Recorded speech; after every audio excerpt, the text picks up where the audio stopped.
you and I both know there's two people you remember in this world. It's the guy who put money in your hand. It's the guy who took money out of your hand, right? Yeah.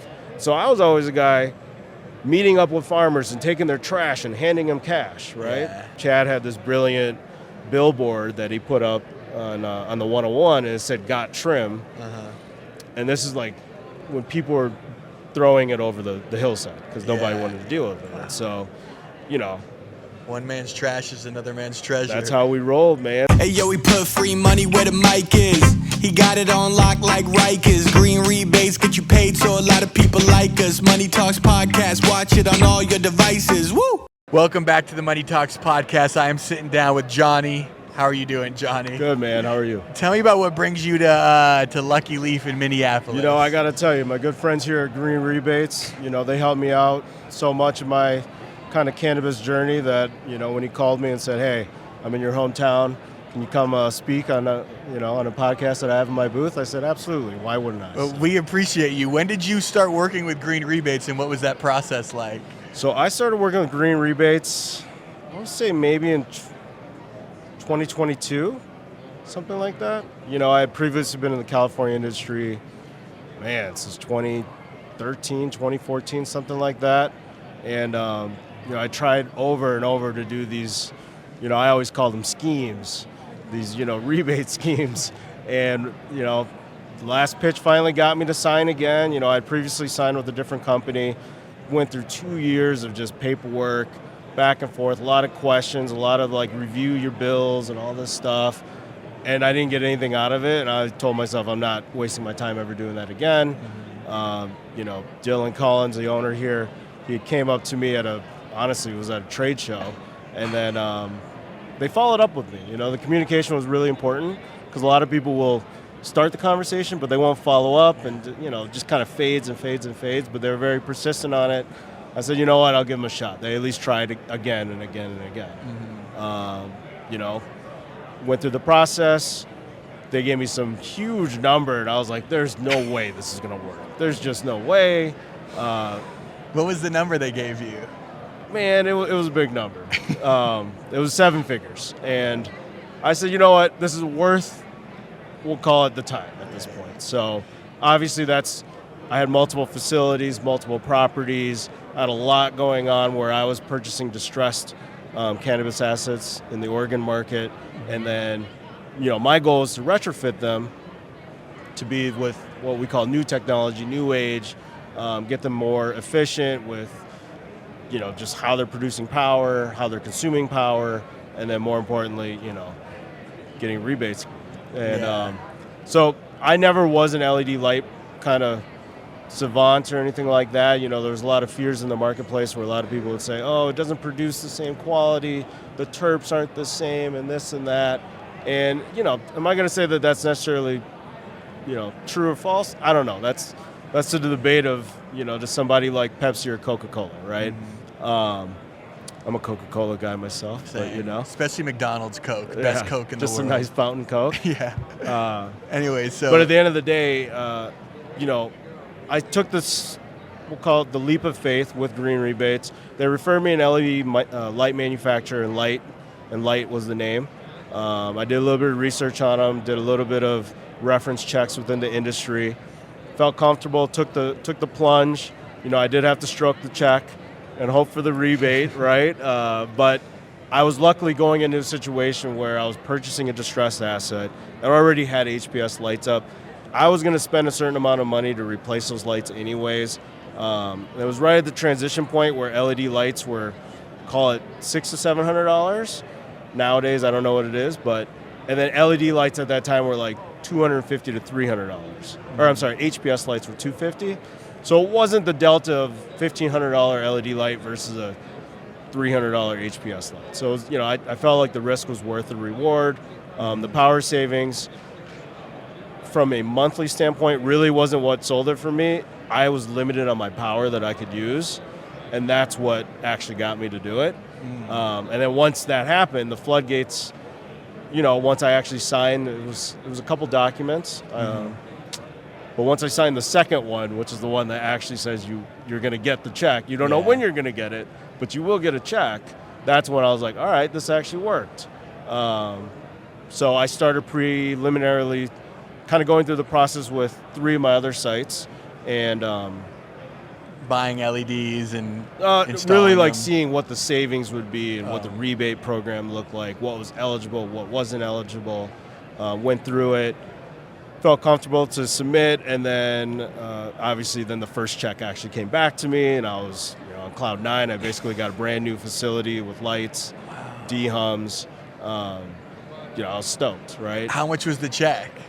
That first one, I want to say it was like 380 grand. Jesus. It was a big one. Yeah. Between everything. And then we had another one. I think another one we almost did a little over $500,000. Jesus. This is real money in my pocket. This isn't like, just Monopoly money. yeah, just fake money in the air. Like somebody said they got this and got that. It actually transactionally went from my account to the vendor, and then I transactionally received the funds back in my account. So it wasn't like, I have the receipts. Yeah. It's not like, sometimes when you go to Walgreens or something, right? You get this massive coupon thing. It's like, okay, do you actually ever look at it? But you probably had $20 sitting there, right? Yeah. But this is one of those things where I actually reaped the reward. I saw it. I felt it. That joy you feel when you get a big check. I don't care what you do in your life, right? Yeah. You get a couple $100,000 check, you're a happy guy. Right. Girl, person, whatever you want to say. But, And all you had to do is just give Dylan a chance. all I had to do was give him a chance, brother. That's it. And I've recommended him to countless people. They've done the same level of service. What I've heard, actually a little better. Wow. So that made me happy because referral network in any industry, much less this industry, is the most important thing you have. Mm-hmm. And so, So what's the level of knowledge of rebates among growers here? Are a lot of people in the dark about it? I moved back to Minnesota about a year and a half ago for family reasons. My kids were at that age, and this is where I grew up, and this is where I wanted them to grow up. Mm-hmm. But, I got dragged into a lot of conversations when I first moved back. I don't want to say it was a hot commodity type thing, but, I was doing a lot of consulting work, and I was really trying to feel my place in the market. Mm-hmm. A lot of people at the time didn't like my responses to their pitches because I've seen so much. Yeah. I've seen a lot. And I just told people, I'm like, just shut it all down right now. Just pause. Save your money. Go give some of your investors back some of their money. Recap this thing when this thing is ready to launch. What pitches are you referring to? Just like grows that say they have a 65,000 square foot facility and they've raised $6 million at this valuation. And I'm like, you actually raised money? I was like, for what? And a lot of people are, a little bit offended because listen, man, starting over, how I got in the industry, I grew up in Minnesota. My cousin had a farm in Humboldt. This is back when outdoor pounds were probably like $4,000, $3,000, something like that.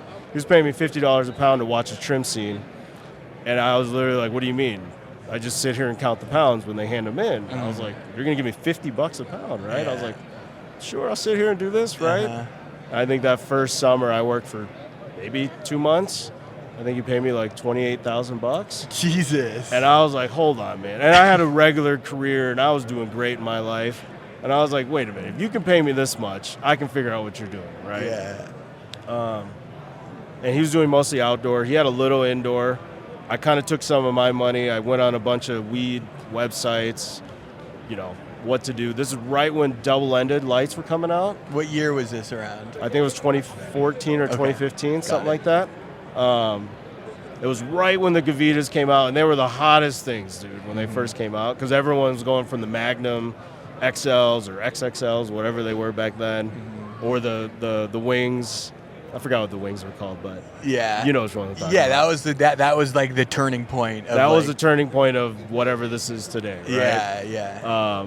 But I'd never grown a tomato in my life.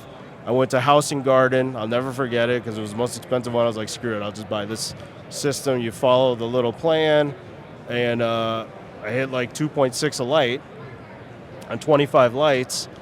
and the rest is history, man. I took that money and did another run. Obviously you got to sell this, so you got to find a way to sell things. But back then it was really easy because everybody monocropped OG, and it was king. The limer, the green, the better you were, right? And this is all in Humboldt? This is all in Humboldt. Nice. From there, I went and bought a 160-acre piece of land. Wow. And, I had regular business acumen prior to this, so I was actually tracking my costs, tracking my hours. What industry were you in before cannabis? So I was in accounts receivable management. Oh, wow. So that's a nice way of saying collection agencies. Yeah. So I would buy and sell debt portfolios, but I also had my own call centers, 60 callers, something like that. So, oh, wow. For me, I was running everything remote when I started moving out there. And I said, screw it, let's move up to Humboldt. I was in LA. A buddy of mine had just signed a music contract. No way. So I moved out to hang out. Musician? He's a musician. His name's Mod Son. Oh, Mod Son. I know Mod Son. Yeah. He's great. My girlfriend loved his music back in the day. Still, I mean, he's a freaking legend, dude. Yeah, That's your boy? So I was in there. That's awesome. Man, I remember when G-Eazy. G-Eazy was sleeping on the couch, and I went to one of the shows. He had one person in the stands. I was like, G-Eazy did? I'll never forget this shit in my life, bro. St. Paul, I'll never forget it. But yeah, G-Eazy, Black Bear. Remember Black Bear coming up? Oh, those were the days. Man. The swaggy white boy movement. It was happening, though, right? And, obviously MGK's there now, but like, yeah, but it's all shifted. They all got a little different sound to them, a little different vibe, right? They're all kind of like they found their own lanes, but it was like the Hoodie Allen days. They were all making music together. The Hoodie Allen days. I didn't know nothing about Hoodie Allen until I went to his show, I'll tell you that. Oh, man, a lot of women there. We did. I actually went on tour with Mod and Hoodie. No way. Crazy tour. Oh, my crazy God. Tour. But, listen, that was a different phase. Yeah. I said, I got to get away from this. I'll go up to Humboldt, right? So imagine I'm in LA. Dude just signed a record label deal, whatever. You get your little bonus. You party. You do your thing. You go see other artists, whatever, right? They're all coming over to record, all that stuff, right? It's a cool scene. It's a different thing, right? I'm a dad now, very proud dad. Awesome. So, I'm all good. But yeah, I went up to Humboldt. I did that. I bought another piece of property. I did that one all legit. So I got I entitled the property. I got grading permits. I didn't mess around just taking off a mountainside or something like that. I was in the bulldozer myself doing this stuff. I bought a Chinese greenhouse, an auto greenhouse from China. Somehow it worked. Yeah. I installed it myself with my own crews. It was 10,000 square feet. I think I had like 600 lights in it or something like that. Got it permitted. I think I was like the third existing Humboldt farm to get it permitted. Shit. I ran that thing, built the business, had a whole pro forma and a P&L, sold the property, did very, very well on that one. Thought I was done, right? But, I had other properties that I'd gotten entitled and permitted, so I'd sold all my properties, what I thought was the peak of cannabis real estate. And that was 2016, right when it got legal. When I say legal, Prop 64 legal. Like the recreational. That's right. Yeah. Or it's 2018, I apologize. Yeah, 2018. And, we got a house on the beach or on the ocean, and then my wife was like, hey, we should go buy this commercial piece of property. I'm like, why? Like, we got a few $1,000,000 now, we're happy, we can go invest this in other things. She's like, well, we could buy this and we can rent it out to cannabis tenants and they're paying $5 a square foot. I was like, hold on, $5 a square foot a month, let's talk, right? Yeah. And so I started looking at it, I'm like, okay, let's see if we can go get this deal. I happen to have known the guy's son who was selling it, and so one thing led to another. I bought the property. Took me a while to get it entitled and get the existing tenants to end their terms, so to say.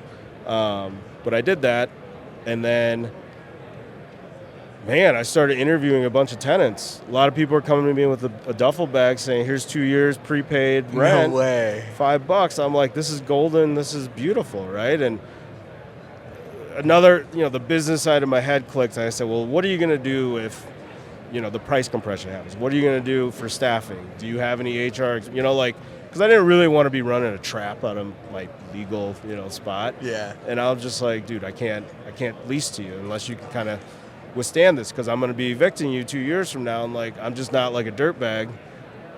And I have a little bit of compassion in me, right? Yeah. And so I just don't want to kick you out. You know what I mean? Yeah. So I think you're better off keeping your money, regrouping, maybe get a micro license at your house and your property, and do the same thing. You don't need to pay me, So a couple $100,000. You've just rejected hundreds of thousands of dollars More than that. But yes, I rejected it.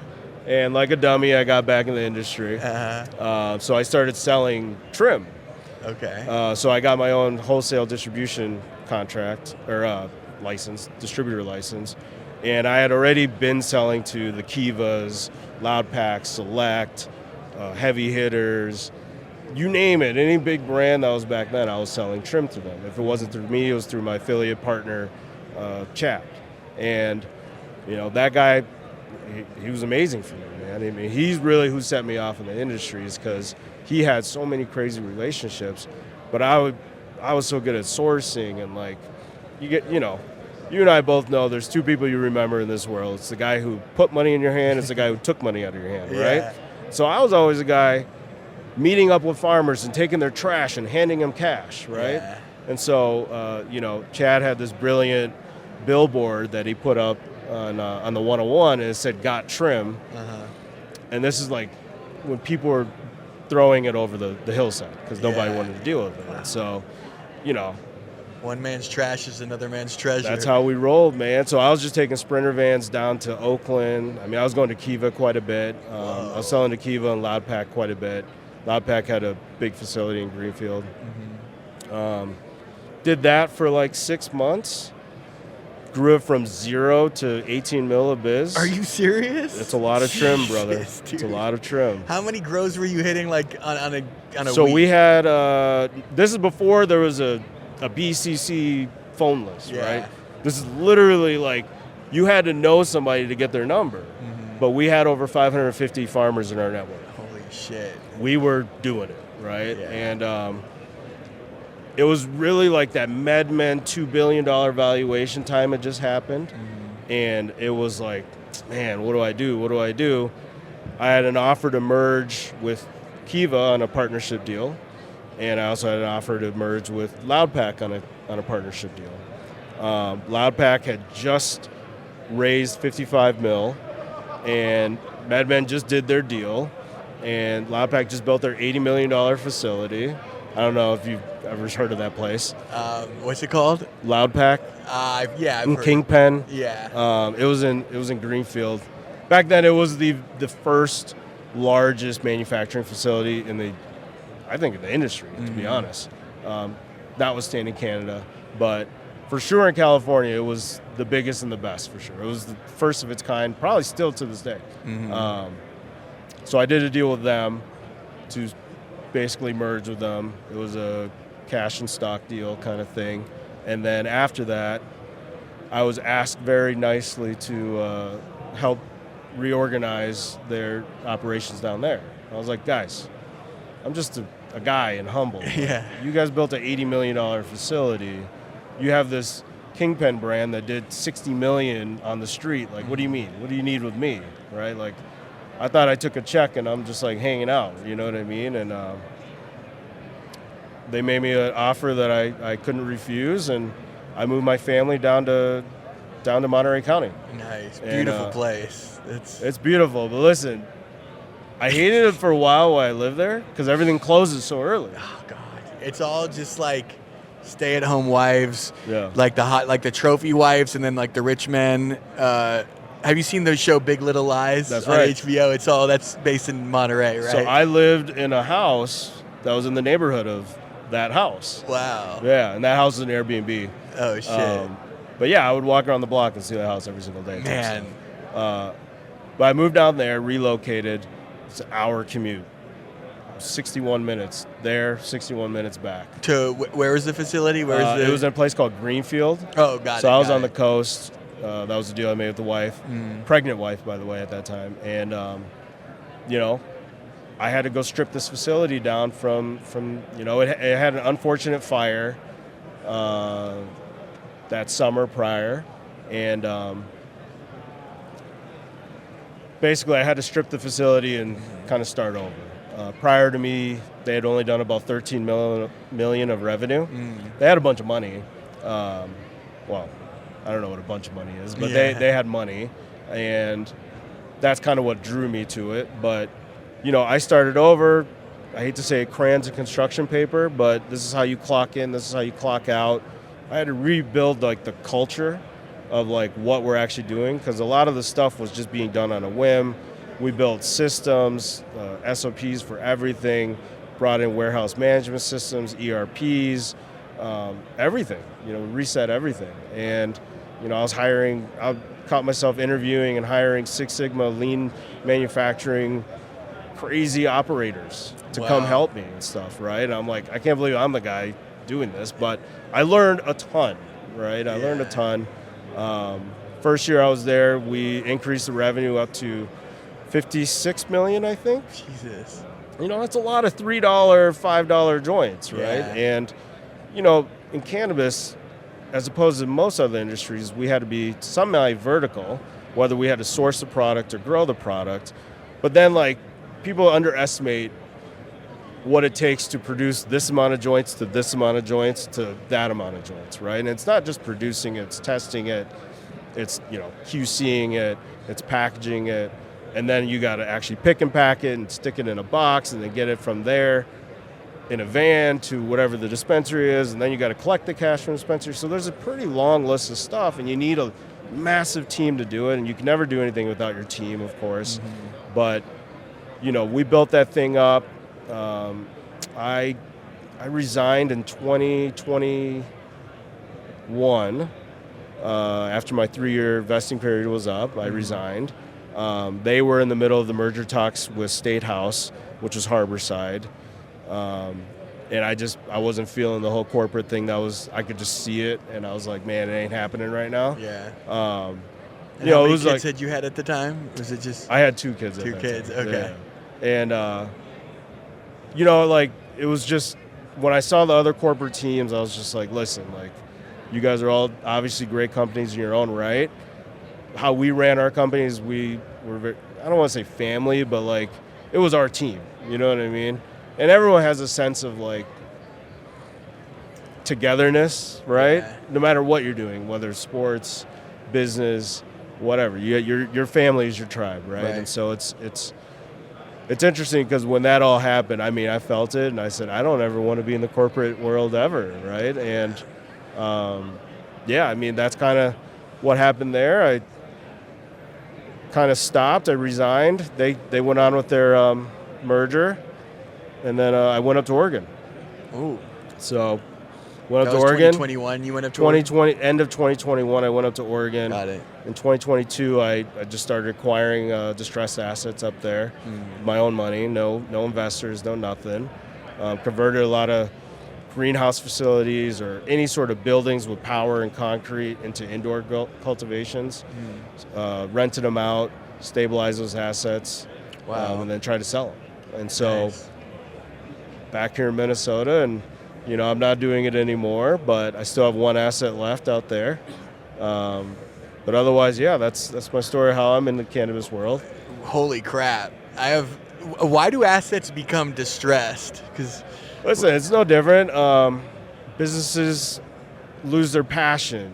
People just stop caring about the little things, which add up to big things, and then you can't really catch up from the backfall of what just happened. You know what I mean? And so I think that's really what it is. And so, I mean, you see a lot of it today. A lot of farmers are like, what do I do? Pounds are so cheap. I got to keep going. Otherwise, I got to try to sell, but I can't really sell because I can't really, there's not like a license value so much anymore. And then more importantly, like, what is my land actually worth to a regular person that doesn't want to grow, right? For instance, they plateau kind of? Plateau or actually start going down because they bought at a cannabis premium. Right. But they're not going to be able to get that premium back, so they're almost stuck, right? And so that's where you see a lot of people will just keep going. Yeah. But And- distress, go out of business, whatever you want to call it. Yeah. So what was it like? Because you learn, I mean, you have a freaking PhD in cannabis, thanks to like. I have a PhD in how I've seen a lot of money lost and Yeah, spent, and, right? like- Which in this business, it is the business, right? Don't lose money. I did consulting work out in Connecticut for a company that was taken over by their main lender. The craziest facility I've ever seen built in a bad way, right? I was like, somebody paid you, or you paid somebody millions of dollars to design this piece of shit, basically. Yeah. Right? And I'm like, okay, the bones are here, but man, this is a terrible layout. Room optimization was terrible, whatever, right? But my goal isn't to come in and just shit on whatever anything's doing. It's, hey, let's make the best of what we got. Here's another alternative if you want to invest some real capital into CapEx. If you don't, we can do this. Slow, steady things, unless there's obvious problems. Right. Then you have to kind of rip the Band-Aid. Do you think like a TV show like Bar Rescue but Grow Rescue would be successful? Like, or so? I would have said 2 years ago, yeah. I would have been right there at the forefront. You would have been John Taffer. Yeah. Give me John Taffer's name, right? But man, today it's doom and gloom, I feel like, in the industry, right? It's like either people are popping and they're crushing or they are hurting. And I don't know, for the people that are hurting, I think it would be a little bit of like just punching down. Yeah, you know what I mean? And so for me, it's the people. And so I don't know. Yeah, no, that's just too exploitative. But it's so when you first moved to Minnesota, and everyone knowing that you're like everyone like was aware of the experiences you had on the West Coast and the successes you had. Sure. Were people like fighting over your time? Because not really, because I don't. I'm not. This is actually my first podcast. Oh wow, I've rejected a lot of them. Nice. Dylan has asked me, and I said, you know what, you've helped me. I'm gonna do it. Right. Thank you. I'm honored. But I don't really like self-market, so I don't really put a lot of this stuff out there. That's why I was a little nervous to even tell my story, so to say. But I have a story. I can tell you that. I definitely got an experience load that a lot of people have paid me to help. You know what I mean? But at the end of the day, like what actually intrigued me was I actually went a little bit deeper with some of the smaller people, because in this marketplace, I feel like maybe not even this one, but just in general, what always wins in this industry is quality. And so I think once you try to go too big, you have too many people's money in your pocket that they're telling you what to do.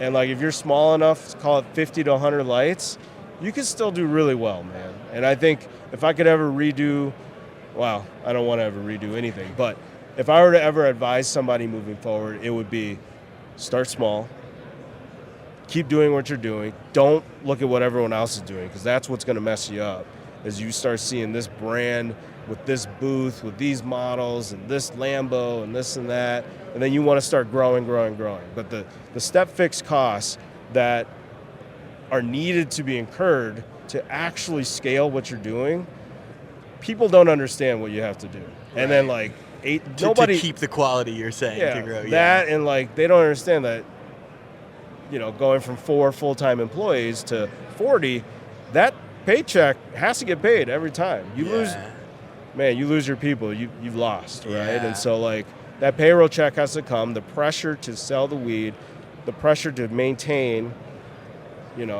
it's hard, man. Yeah. It's really, really hard. So definitely. So are you optimistic about the future? I'm optimistic about people. And I think people will always be resilient in figuring out how to navigate the challenges of whatever they see in front of them. Awesome. I'll say it like that. Are you happy to be in Minnesota and like spreading your knowledge in like your hometown? Man, like I got approached to do a couple consulting gigs here, like I told you at the beginning, and I was just like, guys, you're not ready to pay me. I would feel bad if I'm on your QuickBooks as an expense, because somebody down the road is going to see this, that you paid me, and I know you guys are going to run out of money, right? I told them you're going to run out of money. Yeah. Some people call me 12 months later. I ran out of money, just like you told me. And I was like, I told you, save the money. Give it back now and give an explanation like, hey, there's no law yet. What are we thinking? You're accruing interest for 3 years on this money. You can't sell a lick, right? I mean, that's really what happened with Loud Pack. was they built this $80 million facility, but nobody was able to, January 1 of whenever it went rec, nobody could sell because there's no dispensaries. So it was like, great, you have this massive facility, but you can't sell anywhere because it's not legal to sell. Yeah. So it's the same thing in Minnesota. Now, Minnesota's a little bit different where they're saying, proposing that you have to have this many dispensaries per license or per population size. Oh, yeah. So, like, there's going to be, I think, legally, I think there was some number I saw. I don't know if it's true or false, so don't quote me on it, but it was like 200 and some dispensaries had to be done based on the amount of medical people. And I think there's only 160 Starbucks in Minnesota. Jesus. Right? So put that in perspective. Yeah. And that's just the medical. We haven't even talked rec yet. So they're going to have a ton of dispensaries, which I'm hoping doesn't blow up like Oklahoma did, right? Now, Colorado did similar, but, like, look, Colorado's semi-stable now, right? I mean, it's whatever we want to call it, right? Yeah. But, yeah. So am I optimistic? I think people will find their way here. I do think that there's going to be winners and losers, just like any industry. But I think this industry in Minnesota specifically, there's a lot of just smart business people here, and I think they'll find their way. But there's a lot of people that are just, they think there's some unicorn out there still, which I don't know why. But yeah, we'll see. Well, thank you so much for sitting down. Absolutely, man. Like I said, I feel like people should pay money for this podcast because you dropped that many gems. I want to start a grow right now. Let's go. I know I would fuck it up. You would say I would try to pay you, and you would be like, I am not taking your money. I've told 5 people in Minnesota I'm not taking your money. Yeah. Straight up. Well, that's a sign of a very honest man. So thank you for not taking these people's money. Yeah, man. That's absolutely. I mean, listen, I saw Dylan was going to teach some class out there. I might go heckle him in the stands. Really? Dylan's teaching a class? He's doing some presentation thing. So I might go be a heckler in the stands. Good. Yeah, he needs it. He needs his ego fucked with. He's feeling himself a little bit too much these days. His jacket's amazing. If you ever get it on camera, you got to get his jacket today. Oh, yeah. It's a little excessive. Yeah. But thank you so much again, Absolutely. man. Appreciate it. Yeah, we'll talk soon.